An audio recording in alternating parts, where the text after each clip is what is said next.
agenda, you're good. Because Public Works is gonna want to be the one talking to them. Yep, okay. Right.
Ooh, got my hair.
Oh, it's 5 o'clock. They ready to start. Oh, is that what they're telling me?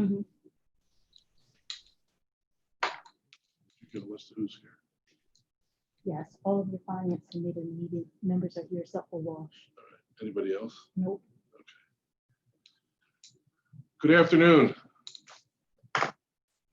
And welcome to this session of Wilmington City Council's Finance and Economic Development Committee meeting. My name is Bud Friel, and I'll be chairing the meeting this afternoon. With me are my colleagues on the Finance and Economic Development Committee, President Hanifa Shabazz, Councilmember Linda Gray of the 1st District, Councilmember Cynthia Oliver of the 3rd District, Councilmember Chris Johnson of the 7th District, and Councilmember Cyril Adams at large. We have a pretty full agenda today. We have about 8 items we're going to be discussing. I did want to make one announcement. The last item on the agenda, a resolution to approve a collective bargaining agreement between the city and the Fraternal Order of Police. We're not going to discuss that today. They got a couple of last minute details they want to work out. I believe that's going to come before the Public Safety Committee in the very, very near future. Okay, so why don't we go ahead and jump into our first item, and that's ordinance 20-022 to authorize and approve a 1-year extension of contract 20015WD between the City of Wilmington and Greer Lime Company for the provision of hydrated lime. Ms. Oliver, you're the sponsor of these ordinances. Did you want to say anything, or are you going to turn it over to the Public Works Department? Thank you, Mr. Chair. And I'm just going to turn it over to the Public Works Department. Okay. Thank you. And okay, thank you. And who do we have here representing Public Works? Vince Croce, Deputy Commissioner, Department of Public Works. You all right there, Vince? Yes. Okay. Do you want to go ahead and walk us? I'm assuming you're going to try to handle all these for us. There's 6 of them. Is that correct?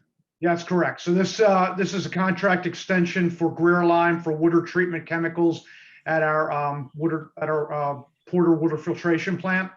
The amount of $97,750. This extends the contract for 1 year for the procurement of said chemicals. All right. And Vince, these are coming to us now because these contracts run out on June 30th. Is that correct?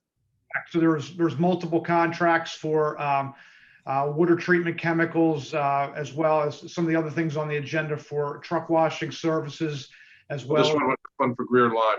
When does this run out? This contract? June 30. June 30th. Okay, so we're doing one extension starting on July 1st. That's correct. Is the 97,000? Is that an increase over what we paid last year? Same price as last year. Same price as last year. All right. All right. Council. Me, Who's that? With her hand up? it's Hanifa, I'm sorry. President Shabazz, you have your hand up. Thank you. yes, sir, thank you. Vince, how long have we, this vendor, how long will we have used the services of this vendor? We've used them on and off. There's several companies that typically will bid on the contract. Greer being one of them. We've had this contractor last year, and I believe the year before that there was another company called Carmaroos that had the contract. Okay, thank you. That's all, Mr. Chair. Any other questions from council members on this contract? Okay, not seeing any. I don't see anyone from the public right now, but I'll open it up just in case. Is there any other comments from council members? Okay. Not seeing any. I'm going to accept the motion to move ordinance 20-022 to authorize and approve a 1-year extension of contract 20015 WD between the City of Wilmington and Greer Lime Company for the provision of hydrated lime out of this committee into the full council for a vote on June 18th. Second. So moved. Moved. Do I have a second? All right. On the question, all those in favor say aye. Aye. Aye. Opposed? Not voting? Okay. Next, we'll go to ordinance 20. Yeah, Councilwoman Walsh has joined us. Oh, okay. Thank you, Councilmember Loretta Walsh at large. We have ordinance 20-023 to authorize and approve a one-year extension of contract 20014 PW between the City of Wilmington and Kemira Water Solutions, Inc. for provision of ferric chloride. Mr. Karosha. Okay, so again, this is another one of the water treatment chemical contracts. This one being for ferric chloride for $432,600, same price as last year. All the contracts that are coming before you, the vendors have agreed to hold the last year's price. And this expires June 30th? Yes, it does. All right, questions on this contract? All right, we still don't have anybody here from the public, but I'll ask anyway. Any other questions from council members or comments?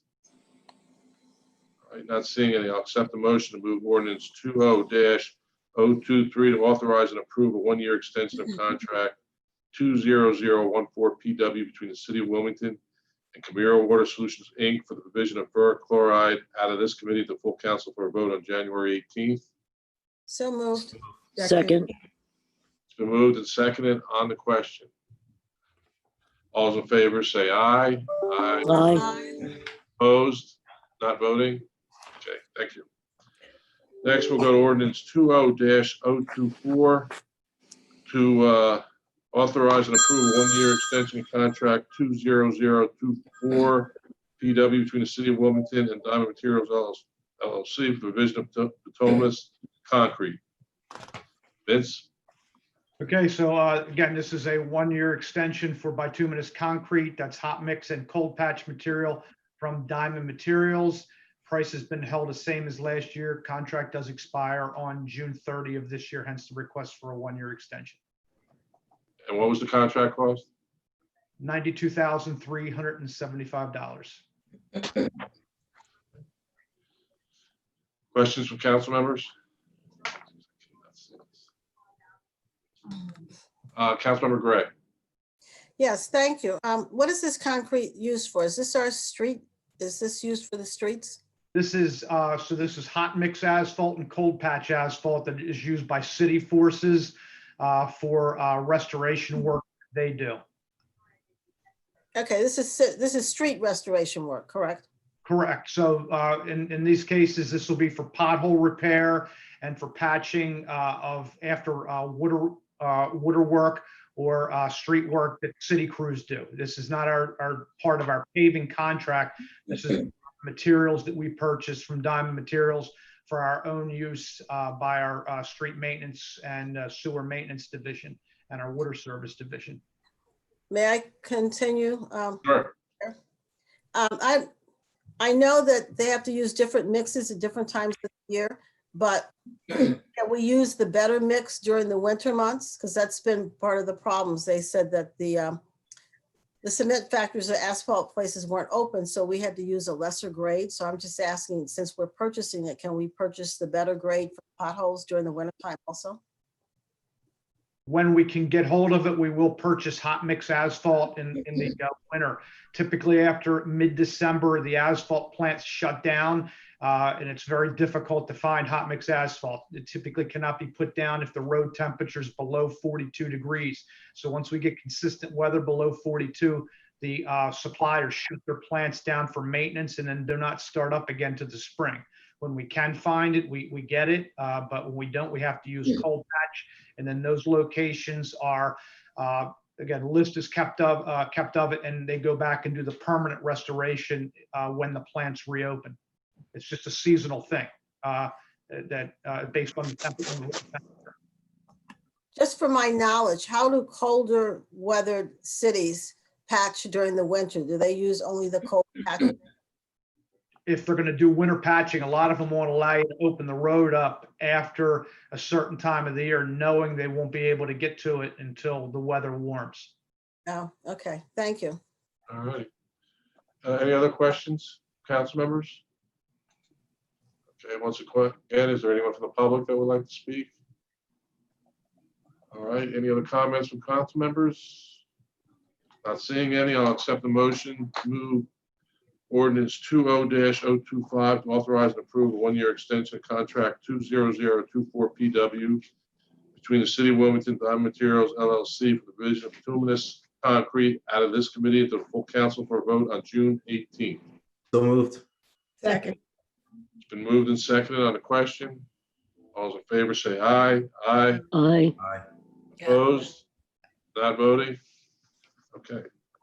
Ordinance 20-025, authorize and approve a one-year extension of contract 20013 WD between the City of Wilmington and Buckman's Inc. for the provision of sodium hypochlorite. Probably not saying that right. Mr. That's Carocha? correct. Okay, so this is a kind of one-year extension for sodium hypochlorite with Buckman's. Contract expires June 30th. Amount of this, the not to exceed amount of this contract is $199,185. Again, this is a water treatment chemical used for disinfection. Sorry, did you say 199,185? That is correct. Questions from council members? Not seeing any. Is there anyone from the public that would like to speak? I'm not seeing. Final round for council comments or questions. All right, I'll accept the motion to move ordinance 20-025 to authorize and approve a one-year extension of contract 20013 WD between the City of Wilmington and Buckman's Inc. for the provision of sodium hypochlorite. So moved. Second. Moved and seconded on the question. All those in favor say aye. Aye. Aye. Opposed? Not voting? Okay.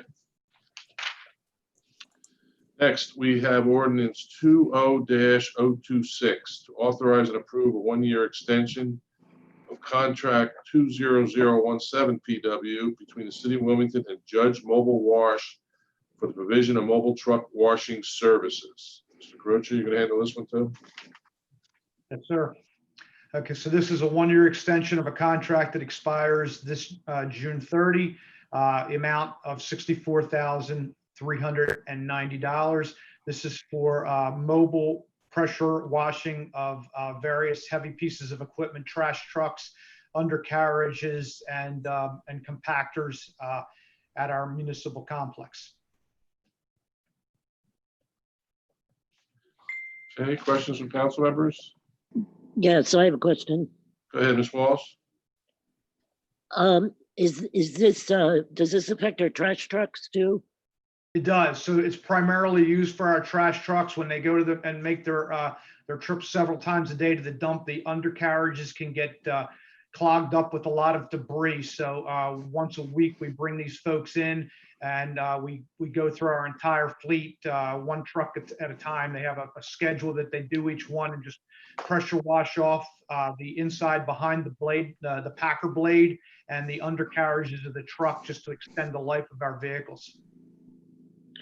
Mr. Chair, follow up? Yep. Now, because of all the conditions that we put on all sorts of work equipment since the virus started, have we increased the amount of sanitizing for these trucks?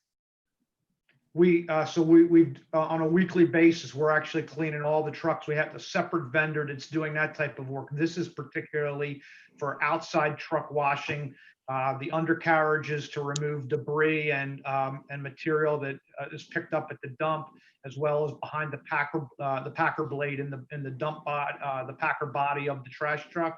But we have other vendors that we use, and we're going through our entire public works fleet down there on a weekly basis, as well as each vehicle is equipped with sanitizing materials in each crew. Okay, thank you. President Shabazz? Yes. Oh, wait a minute. Yeah, thank you, Mr. Chair. And that was one part of the question I was going to ask. Does it do all of the other sanitation?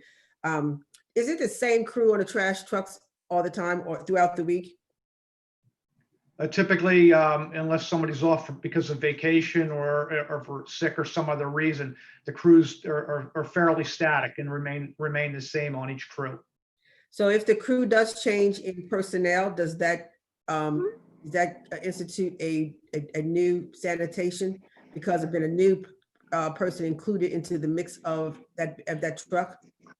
Right, so what we're doing as far as the sanitation division, there's only 2 people allowed in the cab of the truck, so we're actually shuttling the 3rd person around. So typically it's going to be the driver in the cab and the 2 chuckers that are going down each side of the street.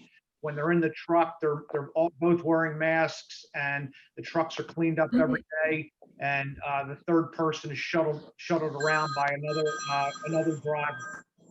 That's how we're maintaining distancing, so they're not sitting right on top of each other in the truck cab. Okay, thank you, Mr. Chair. Any other questions from council members? Okay, is there anyone from the public? Okay, I'll accept the motion to move 20026, to authorize and approve a 1-year extension of contract 20017 PW between the city of Wilmington and Judge Mobile Wash for the provision of mobile truck washing services. Add this committee to full council for a vote on June 18th. So moved. Moved. second, Moved and seconded on the question. All those in favor say aye. Aye. aye, Opposed? Not voting? Okay. Next, we have ordinance 20-027. Authorize and approve a 5-year extension of an agreement between the City of Wilmington and Itron Inc. for the provision of operation and maintenance services for mobile automated meter reading. Mr. Croce. Okay, so this, as you said, Mr. Chair, is a 5-year extension of a current 5-year agreement for automated meter reading services with Itron. We've been using them for our AMR meter readings since 2006. The terms have essentially stayed the same. They go out and gather all of our reads throughout our entire system, approximately 39,000 reads every month. By driving around, they also do inspections for missed reads and run other various reports through their sophisticated software for meter reading, and then provide that data to our utility billing department so the utility bills can be created. Cost? Cost in this agreement is not to exceed $320,000 annually. Sorry, 320,000? 324. 324 a year. Is there anyone else that could come in and do this type of work now, or would we be in a bind maybe for software costs or things like that that we're already tied into this company with?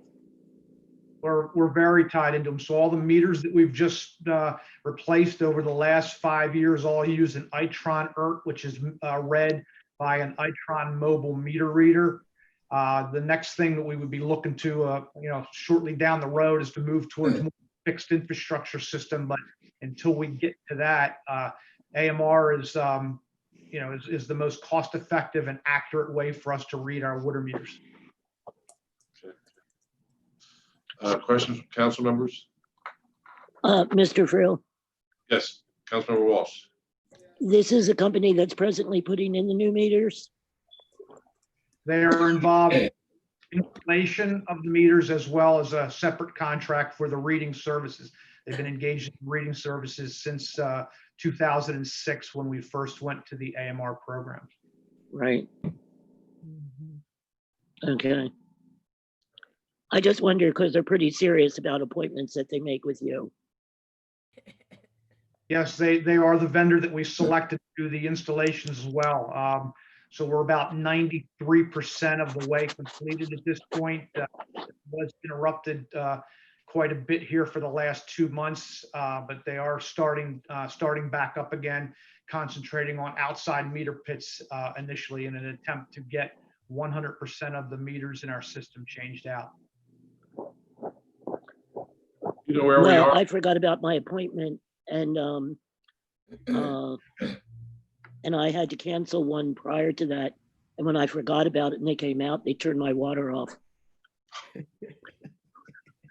That's So- interesting, because they're not supposed to do that without prior notification. Well, they did it. Well, maybe the water people said, turn her off. To this point, has your account been straightened out? Do you need me to get somebody out there? No, they did their job, you know, I just forgot about the meeting. I should have been there. Okay. It was all my fault. It wasn't theirs. When they said turn you off, you sure they were talking about the water? Yeah, I know. Vince, roughly percentage-wise, where are we with the installation of all the meters? We're approximately 93% of the way complete. So by that, our total meter count, we take a look at what's been changed over to a badger and what's a non-badger meter at this point, and we're looking right in around 93%. Again, we lost a little bit of ground here over the last 2.5 to 3 months, but we hope to get back into this hard as things start opening up. Okay. And why is this a 5-year extension? The pricing is that they offer, again, for having the security of knowing be able to keep their employee working down here, they give us better pricing for a 5-year period. So if and this happened maybe about 10 years ago when we did this, council did not want to approve the multi-year. The cost for the per read for 1 year is significantly higher than if it's a multi-year contract. It's a tiered type of a thing. So the longer the contract, the less per read. All right. Okay. All right. Any other questions from council members? All right. Is there anyone from the public joining us that would like to speak? All right. I'm going to accept the motion to move ordinance 20-027 to authorize and approve a 5-year extension of an agreement between the city of Wilmington and Itron Inc. for the provision of operation and maintenance services for the mobile automated meter reading out of this committee until the full council for a vote on June 18th. So moved. Can I have a second? It's moved and seconded on the question. All those in favor say aye. Aye. Aye. Opposed, not voting? Okay. Ms. Oliver, I think you set a record for getting us through 6 ordinances. Well done. Thank you.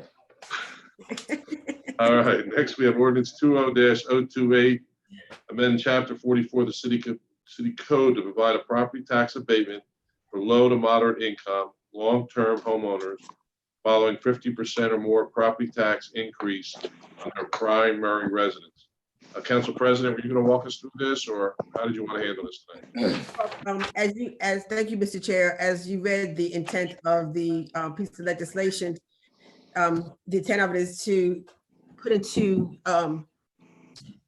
our code a option, not knowing what the result of the proposed assessment will have the effect on our residents, low income and seniors, or either just people in general. So we wanted to put a provision in that would, it could go good for them. It could, it could become a burden. Whether it increases the value of the home, it identifies the equity within your home because of the new assessment, or it could increase their current property tax. And this could go, well, not even just for local, just for low income, but it affects everyone because we have such a diverse values of properties in the city of Wilmington. The intent is to ensure that in doing something that that needs to be done because it hasn't been done with 30 years and not knowing the effect it's going to make on everyone, we wanted to give people an option to be able to protect those who might be vulnerable because of their income status and of their age. So that's what the intent of it is. But because we still haven't worked all this out yet with the assessment, I do want to hold it to we have a clear understanding of exactly the assessment throughout the city and how it will affect us. And then we would move forward with that piece of legislation. Okay. All right. Thank you. I would like, I was going to say, I see other council members have some comment. I would like to hear their points. Okay, Councilmember Chris Johnson. Thank you, Chairman. I have reviewed this today, and this is the kind of the first time this has really been on my radar and I've delved in. And I guess my question really was about the historical nature of it. Has there been a similar program? Because it's my understanding that this is obviously a really necessary item right now. And my thing is, if we had something similar, then let's get something in place now. Because my understanding from the reassessment saga, more or less, is that that would be 5+ years away. So I was just thinking of if there's something now we could put in place that's similar to something we've done in the past. So I don't know if the sponsor has an answer about that, or if there's no answers yet. Well, we haven't had an assessment in over, am I correct, 30 some odd years? That's correct. Yes. So I think there, it was the early 80s. 80s, so there has not been, the need for such protection, I would say. So I don't have a precedent to go from. Okay. But I know that there are still some things and negotiations that are happening with this assessment, and I wanted to wait for that to somewhat be finalized before we move any further. Okay, thank you very much. Councilmember Walsh? Yes, so this would not go into effect until after the next assessment, correct? Correct. Well, Which is why there's not. We almost want it. Right, it would not go until before we know that the assessment is about to take place, because we want that in place so that they will be grandfathered in, or have an option to choose to be grandfathered in or not to. Not because we're not putting a mandate on anyone, but they would have an option to take advantage of a preventive measure so that the assessment would not financially become a burden to our low income and senior individuals with a, what's the word I'm trying to say? The same kind So of, go ahead. I can't think. so my, Mr. Chair, Yes. yes. So my question really is, so there will be a fiscal note attached to it when the assessment's done, Yes. okay? All I think right. law has been very lax in not doing fiscal notes. And I think that's part of the problem with some bills that council members are putting in. They have to find the money. So, Right. Okay, well, this is on hold, though. We're not going to vote this out of committee today. All right. So we'll move on to our next ordinance, which is substitute number 1, ordinance 20-029, ratify and authorize an agreement with Belfic Lyons Schumann of accountants for the conduct of the CAFRA and federal funds audit for fiscal year 21, 22, and 23. It's my understanding that Councilmember Cyril Adams is going to talk to this. Is that correct? Mr. Adams, are you with us?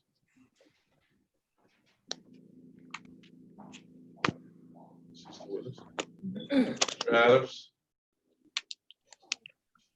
We can't hear you, sir.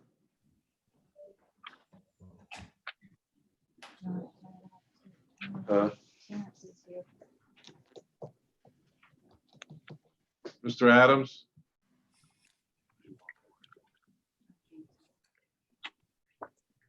Good afternoon, Councilman Friel. This thing is, Terrence, I could talk to it if Councilman Adams isn't available. just one second. I want to make sure his microphone is muted. I don't know if he walked away from his microphone. I think it's something wrong with his mic. I don't see a picture of him anymore. He's still on here as being present. But doesn't it have that his video was on, but you don't see a picture of him? We let Mr. Williams speak on it. I think. So we ask one more time. Mr. Adams, are you with us? Wait a minute, that's weird. All right.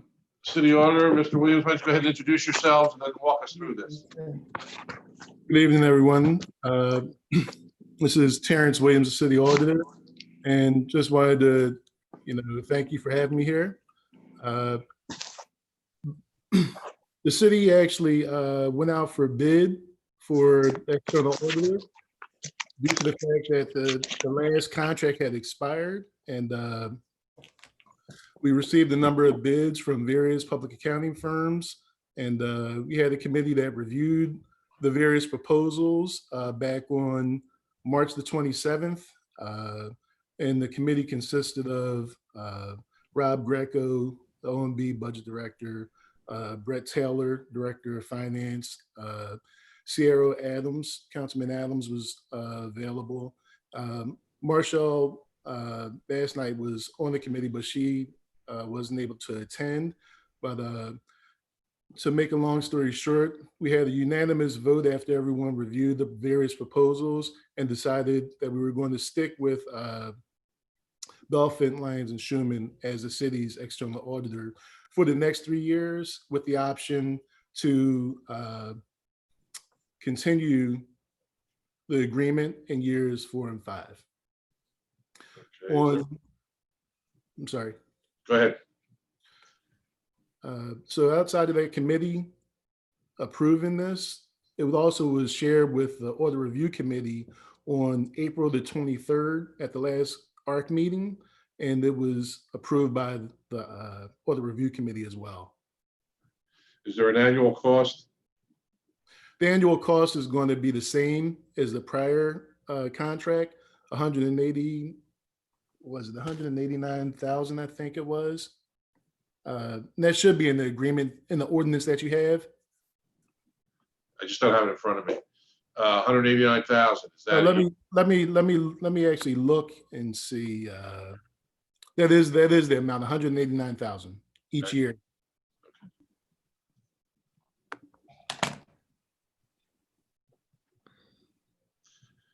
How many bidders did you have? Do you recall? We had 5 bidders. Okay.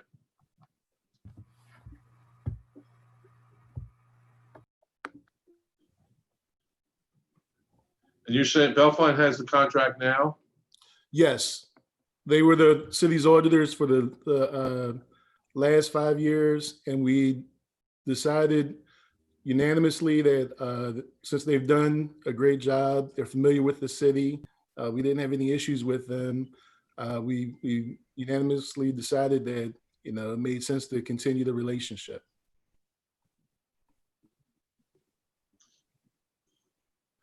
Okay.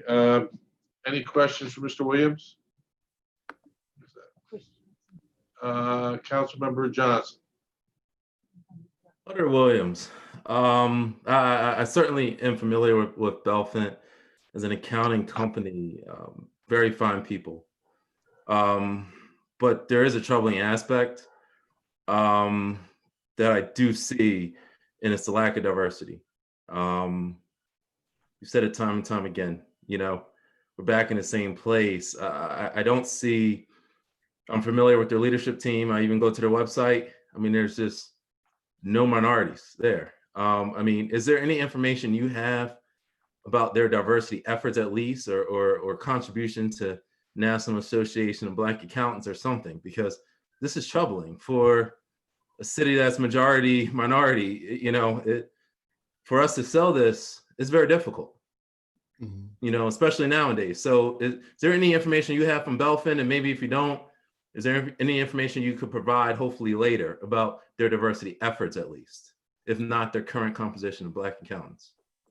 We can probably get that information. I know for all the firms that provided a proposal, pretty much all the same information was sent out for everyone to look at.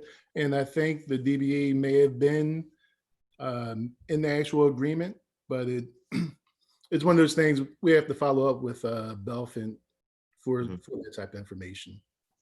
Okay, and just on your knowledge, I mean, so you don't know offhand what their diversity efforts are then? No, I do not. Okay, I appreciate it. Now, as a auditor, in your experience, do you find that there is a lack of diversity in the accounting field similar to other fields, I'm sure? There is to some extent. I know when I was in public accounting, I worked for a minority firm, and we used to work on participating engagements with some of the larger firms, but those engagements were dealing with a lot larger dollars. So for a smaller engagement like the city of Wilmington, I don't know if that necessarily would have come into play, where say a minority firm would have just probably put a bid in for that type of engagement when I was actually in public accounting. So as far as whether any minority firms put in the bid, I don't think that was the case. Okay. I appreciate it. Thank you very much. And what I would like is the, you know, is at least the follow-up information from Belfin, if either you or the, you know, my colleague, Mr. Adams, can put that forward, because that I do have a little bit of trouble, you know, backing this, because I know the great work they do, but you know, I do have serious questions about diversity. So once that's cleared up, then I would love to kind of reevaluate how I feel about it. All right, President Shabazz? Thank you. Councilman Johnson, you went to the same question that I had too in reference to their minority inclusion, as well as Auditor Williams. Were there any, so you said there was no minority businesses that responded to the RFP? From the proposal that we received, I cannot differentiate and determine whether that was the case. It did not appear that way. Okay, so of the five individuals that bid for the contract, you're saying you could not tell if there was any DBE applicants? Correct. The firms were Barbicane Thornton and Company. You had Belfin, Lyons and Schumann. We had Clifton, Larson, Allen, Malley, LLP, and Zelenkovsky, Axelrod, LLC. Those were the So five. in the RFP, was there any questions regarding, they had to identify what their DBE participation or efforts might have been amongst their own individual businesses? It was pretty much a standard contract that has been used in the past. I would have to go back and look, because off the top of my head, I don't remember, but it's something can definitely take a look at. And I know for the city's contracts, that language should be standard. And one other thing, Auditor Williams, do you know if there was any efforts for a reach out for minority, or what was the medium by which they advertised was it just going to the same people that's always applied in the past, or did we do any type of extensive diversified marketing so that we could reach, like you said, I don't know if I'm quite sure there is a organization for Black CPAs or the Black auditors. So I know specifically I reached out to Earl Jeter to see if he was interested, because I let him know that it did go out to bid. So when but I'm talking about like an association. What happened was it went out for advertisement, and I know I was asked if there were like any firms specifically that I wanted to like bring something to their attention, and the only person I could think of outside of the firms that we currently have was Earl Jeter, because I know he has a minority firm. Yeah, that was just asking for you. I mean, there are far-reaching ways that you could go to, if you're not in touch with every national and other organizations, professional organizations in that special field that would have a host of other minority businesses. It's just, I just wanted to know what the minority reach was. What's the minority reach was? Because if it's not, we definitely need to do better, because that's the whole issue that we have going on, is opportunity to be engaged in, opportunities. And so if there's not even a reach or a notice, and you don't know what you don't know, and if that's, I know there's a percentage of what we as the city of Wilmington in our use of contracting intended to, that we don't reach our percentage of minority participation across the board in our procurement and use of professional services. So I just want us to like to know what the plan is to increase that, and to make sure that we meet our, I don't want to use the word quota, but just even our declared effort percentage of. I think it would be good to bring that to procurement's attention, because outside of getting the agreement pretty much reviewed by the city solicitor's office, I think if we want to have it where the minority participation is going to be increased. I mean, I know for accounting, we can look at NABA, but I think it should be an effort that procurement is aware of. They need to, specifically target, or at least reach out to organizations like that, because outside of me getting it reviewed by the city solicitor's office, pretty much was hands off outside of that, because they are responsible for the city's procurement. Okay. Well, we will follow with that. One last question, Mr. Chair. Is it, you said this is a 5-year contract? It's a three-year contract with the option for years 4 and 5. I got you. Okay. Thank you, Mr. Chair. Okay, Councilmember Adams. Yes, Chairman Friel, I apologize for jumping off there, but jumping back on. No problem.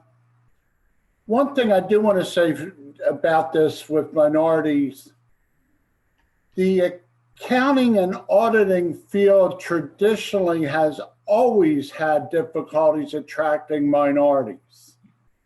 When I worked at Deloitte, I think we had one Black individual out of 240. We just could not find them. And to be quite frank with you, when they changed the standard for the exam and certification to 150 hours of undergraduate credits or some type of credits with that plus your degree, it even fell off even more. Now I speak at Rutgers, Camden even, and I can't find them. So if any of you have a chance to speak at a local high school and tell the people they want a good career, please tell them, go for accounting. It's a 5-6 year program now.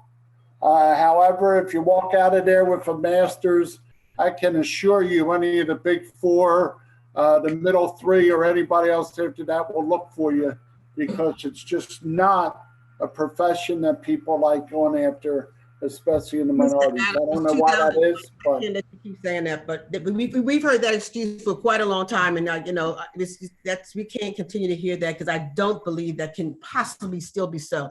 Sorry, Mr. Chair, for speaking out of turn. Right. and Madam President, I'll tell you what. I was supposed to speak at Rutgers April 1, but because of COVID, I didn't. But when I go back out there in the fall, it's in the middle of Camden, New Jersey. And hey, I'm more than welcome to bring you along, and you can see how many minorities are in the accounting profession major. We have hordes of HBCUs where there's many of young Black people to go through the county, and Rutgers is not just the only college we can find. Very well. I'm not going to go. I'm sorry. Let me interrupt for a second. You're right. Let me interrupt for a second here. I think what's being asked, if I understand correctly, is that we as a city, whether it's procurement or whoever, need to at least make a better effort of reaching out and trying to find firms that are out there, whether they're in Wilmington or Delaware or other places, and trying to encourage them then to bid on our contracts. I think that's what we're just asking to happen. Right. Chairman Friel, I agree. I know for a fact that we do have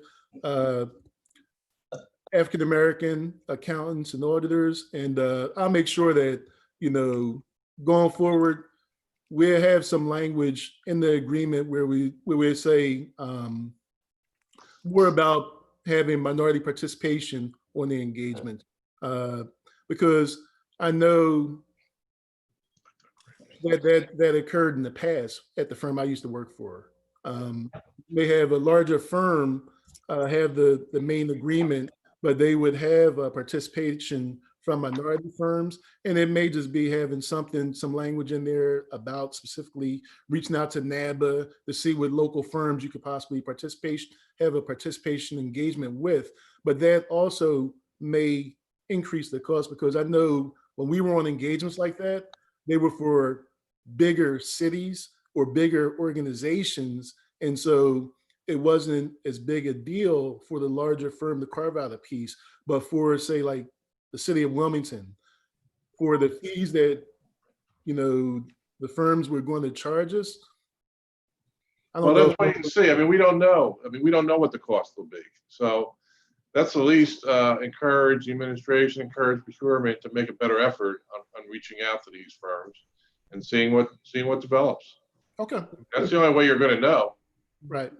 Because I know firms in other states, but I don't know if it would have been cost effective for them to want to put in a bid, because the travel costs, it would have probably been a lot more for them to take on an engagement, say traveling from say Ohio or even if- Understand, but sitting here, we don't know that. So, right. Oh, come on. all right, Councilmember Gray. Yes, thank you. Two things. The agreement notice should be in the RFP, not in the contract. So it should go out with the information asking that they have some minorities. But what I was going to suggest is that this does have to pass council. And as other council members become aware that, are any of these contracts with minority interests? That's what he just said.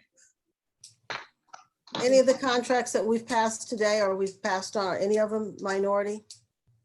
What you talking about? I don't know if Vince Crouch, I don't know that. I don't know the answer. Okay, but but talking about this one specifically, I think that we could go to them and ask them to give us, since they are under contract or will be, to give us their efforts for hiring or using or contractually using. Yes. Accounts. Well, I that's mean, what he now, wants to do. and my other thing is that they've been working for us for so long. I can't believe they haven't given us a discount. They didn't increase, but they didn't give us a discount, and they've got a 3-year contract, possibly 2 more years, and they've been working for us for a long time. Usually with that, This- Mr. Williams, with the amount of work we're giving them. I think- I got to be honest with you, Councilmember Gray. I don't see too many contracts come forth where we get discounts. Usually we try to hold the line on the contract by not letting it go up. Increase. I know that, but considering that we're using them for such a length of time, and we're signing up another contract with them, it's just something can be discussed in negotiation, but I guess we're past that point now. Well, I thought their Give us- I thought their actual proposal was competitive, and for the quality of the work that we're receiving, I thought was reasonable. Now, I don't feel as though the actual fee that they're charging, or even in the field, I mean, you get what you pay for. If you want to go with a lower fee, we may have more issues with the final product.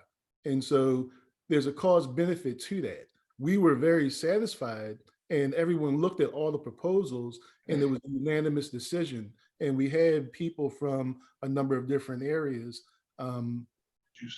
different backgrounds, reviewing the proposals. And so from that standpoint, I thought it was fair. And knowing that we all were familiar with them, and knowing how other cities may not be able to get their CAFRs out on time, and it has an impact on the city. Chair, may I continue? Yes, go ahead. Yes, I definitely believe in hiring quality. I wasn't suggesting going for a lesser quality or a lesser qualified firm or less expensive. I was just discussing negotiating with this firm, since we've had them so long and we're continuing with their contract, and negotiate with them that they give us somewhat of a break, because this is a lot of work they're getting.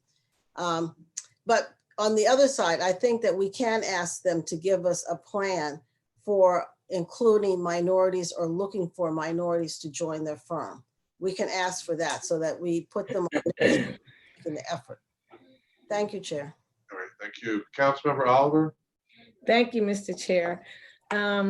It's not to be redundant. I just agree with what you said about just encouraging some minority contractors to maybe put in a bid or RFP for some of the accounting work. But I spoke to Mr. White, who is a minority, about this piece of legislation. And he said that this contract is definitely reasonable, and they do high quality work.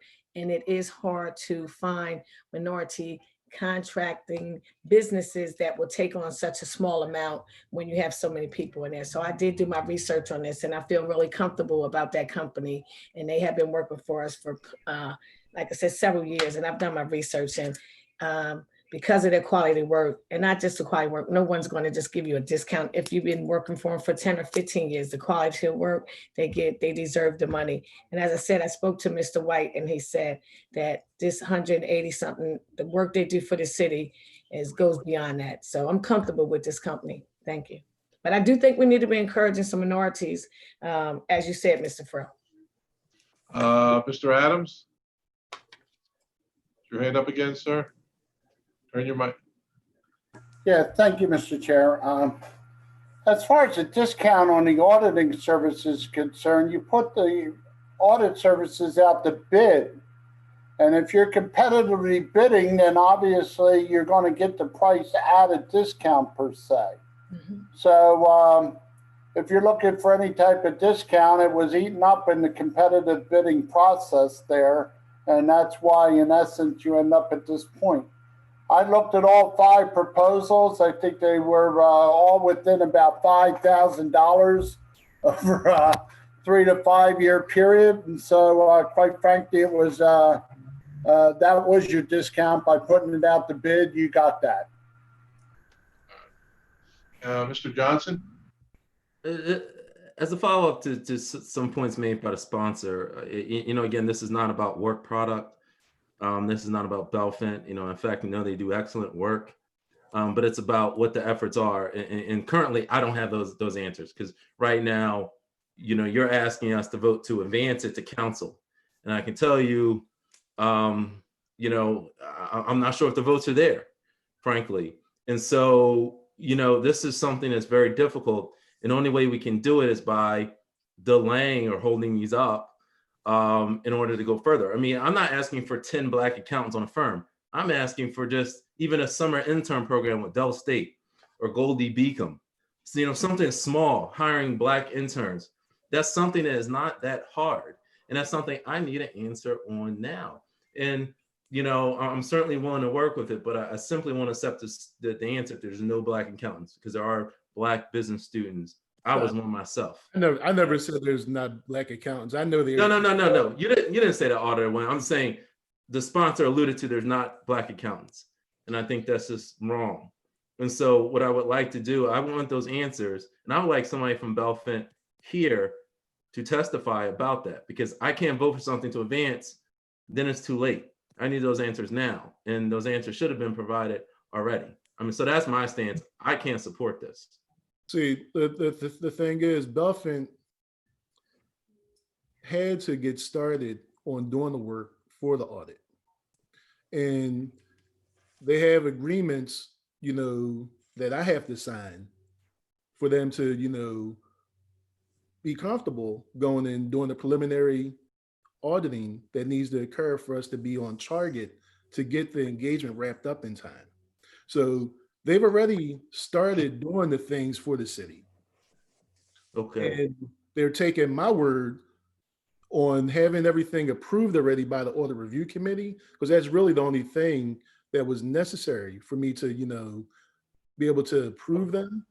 And I feel as though we did everything that we were supposed to, and I will make sure that going forward, we have language and look for people to provide information about whether they have minorities on the engagement or if they have a participating engagement where they have another firm work with them to do the engagement. And Let me interrupt here, Mr. Williams, if I could. Currently, though, they're working on the fiscal year. They would be working on the fiscal year 2011, right? The year that we're going to conclude in another month. Correct, but the actual they have a contract. This isn't even for that one. Right. They already have a contract for fiscal year 20. Is that correct? Right. All right. So we're talking about fiscal year 21, which doesn't even start until July 1st. Right. So I think what we're asking, and I understand the frustration. I've been around city government for 30 years. I've heard some of these arguments for that long, to be honest with you. I think what we're asking is that let's not wait for June 17th. Let's get on the phone tomorrow and start talking to Belfink. Right. One council member, Councilmember Johnson, had a suggestion. Mhm. Let's talk to them and first of all, find out what their diversity is presently and what they're willing to do to improve it. Okay. I think that could start tomorrow. I don't think we have to wait. Right. I will be on the phone tonight. And if they would like to Thank you, sit Chairman. down with some members of council, small, obviously we can't have a quorum, I think, but 1 or 2 members, we'll make sure that happens. Okay, sounds fair. All right. I will reach out to Belfin and see if we can get some information. And it was this, and then Auditor Williams. This is again, having worked, I deal with the same issue in the legal field. I mean, this is something that we need small steps. And again, I even commitment to a summer program, you know, where you are hiring 2 or 3 interns from one of the local business schools or Dell State, you know, or even Dell Tech. That's what I'm looking for, you know, and that's the kind of package, because I even looked at their website on community engagement. I saw some about golf events and stuff like that. You know, I didn't see the numbers, you know, so that's all I want is a commitment to at least a summer internship program so we can at least start cultivating our youth in the city towards the accountant field. And hopefully 2 years from now, they become a junior accountant at Belfin. That would be the success story. Sounds fair. Accounting is a very good field. I mean, not everybody can be lawyers. We have to have some accountants too out there, right? So that's all we're asking. So listen, if you could make a call and then get back to Councilmember Johnson and myself and see, maybe we can get a good dialogue going right away. Sounds fair. Thank All you. I right. appreciate the feedback. All right, Councilmember Oliver, you were up next. No, you said it all. I was just going to say, I think Mr. Williams was making us confused because we wasn't talking about that contract. So I don't want to reiterate it. But like you said, just get on the phone and make a phone call and ask for their diversity program. So it's like we keep repeating ourselves. Thank you. Right. Councilmember Adams, you're up. Yes, thank you again. You know, certainly I don't mind being misquoted. I understand we're in a political arena. But if you look at Dell State's website, it says that their recent placements were with Deloitte and KPMG. So, and the other one, SB and Company, the other public accounting firm, is in Owens Mills, Maryland. So either we could give the job to 2 people in Philadelphia, or we could give the job to somebody in Owens Mills, Maryland, or we could use local people such as Belfin or Barbicane, who did bid on the job. Now, again, what I'm saying to you is that there are few Black people in the accounting industry, not none, but few. And those few, if they have a choice to go between Belfin and Deloitte, they're going to go run to Philly and work for Deloitte. And we're too small a job for Deloitte to bid on. So you got to sort of understand the dynamics of what we're doing here. You can't basically say, hey, well, this has to happen. Yes, you want a diversity program, you want to try to get some of their people in here. Hey, I'd love to go to a school like Dell State and tell them how great the accounting and auditing profession is. And quite frankly, if anybody wants to make that ride with me, I'd be happy to drive you down there and buy you lunch too. But hey, there are some dynamics in here that can happen or can happen. Because I know if we gave a job to Deloitte in Philadelphia, you'd be saying, well, why couldn't we use a Delaware firm? So, hey, we picked the best bidder out of 5 companies here, and they gave a very good proposal, which was competitive. And that's why we went with them as a group, and it was a 5-0 decision. Everybody had an opportunity to go over everything else. And Belfin has done a good job in the last 5 years, and that's one of the reasons why we stayed with them. Thank you. Yeah, Mr. Adams, I'm not sure anybody's criticizing Belfin at all. I think some members have already said that they do good work. I don't think we're criticizing the committee's process or anything like that. I just think what I'm hearing is, what I've heard for many years, is we have an opportunity here when we award a contract to try to get this firm to take some steps in improving diversity, whether it's in their company or whether in the field itself. And that's all we're trying to do. It's no different than when we do work in other fields, construction or anything else. We try to attract minority firms or minority individuals to participate with the city. And we're just trying to do things like that here. And the best way to do it is through these accounting firms. And I've heard that they're a very good firm. That's what I've been hearing. And they're the largest firm here in Delaware. And Mr. Chair, quite frankly, I wish we had more of a diversity in the accounting profession. Absolutely would love that. Absolutely. We need that. Well, but what I'm hearing from my colleagues is they agree with you, but they want to push it. They want to push the subject now. And this is a way to start it.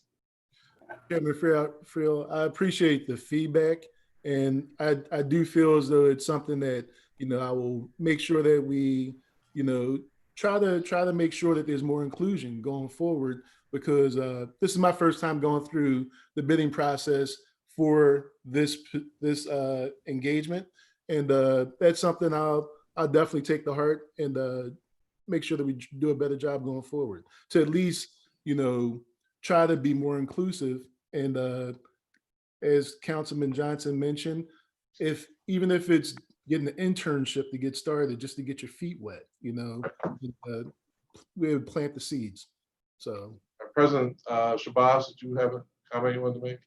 Yes, I just want to say I'm looking forward to hearing the response from Bellefonte. I am knowledgeable of their longtime support and services of the city, and they do a yeoman's job in providing services to us, even for what they charge us. But